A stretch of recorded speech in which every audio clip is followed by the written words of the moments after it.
In this podcast episode, Ben Shapiro discusses various current events, including the situation at medical schools, Joe Biden and Donald Trump's visits to the border, and the Hunter Biden corruption allegations. Ben Shapiro reports on internal emails from UCLA's medical school, revealing that students are being taught about structural racism, health equity, and decolonization. The curriculum includes discussions on indigenous resistance, settler colonialism, and white supremacy.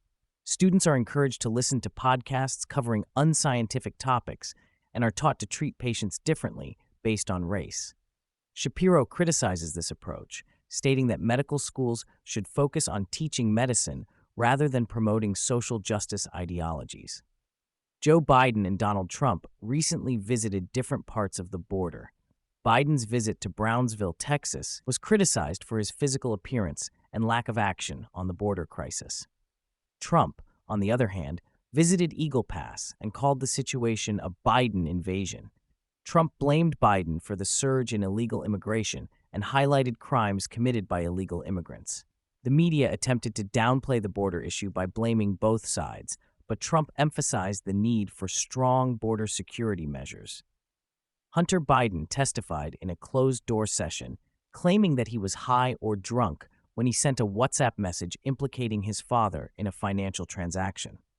He denied that Joe Biden was involved in any wrongdoing and attributed his actions to substance use.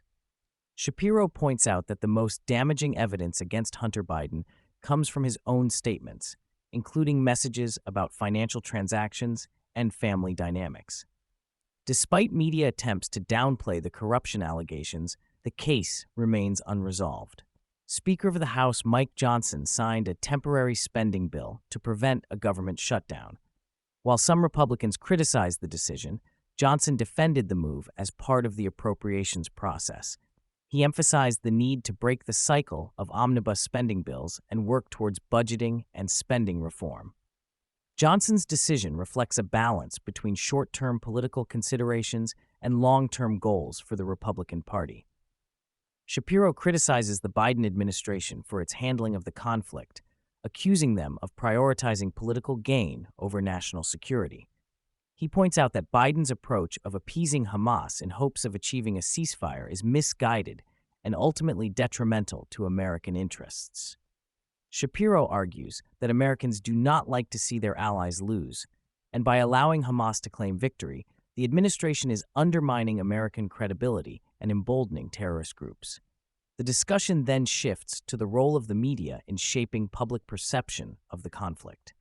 Shapiro highlights the biased reporting and moral equivalence often employed by mainstream media outlets, which downplay Hamas's actions and demonize Israel. He criticizes the media for failing to hold Hamas accountable for its actions and for perpetuating false narratives that paint Israel as the aggressor. Shapiro also addresses the issue of environmental policies under the Biden administration, specifically the EPA's decision to delay final limits on greenhouse gas emissions from gas-fired power plants. He argues that the administration is prioritizing political expediency over environmental concerns, as they are wary of the potential backlash from voters if energy prices were to rise significantly. The conversation then turns to the topic of Vladimir Putin and his recent threats of nuclear escalation in response to the conflict in Ukraine. Shapiro discusses Putin's strategic moves in the region, particularly his support for pro-Russian rebels in Transnistria, a breakaway region of Moldova. He highlights the potential for further conflict in the region and the implications for European security.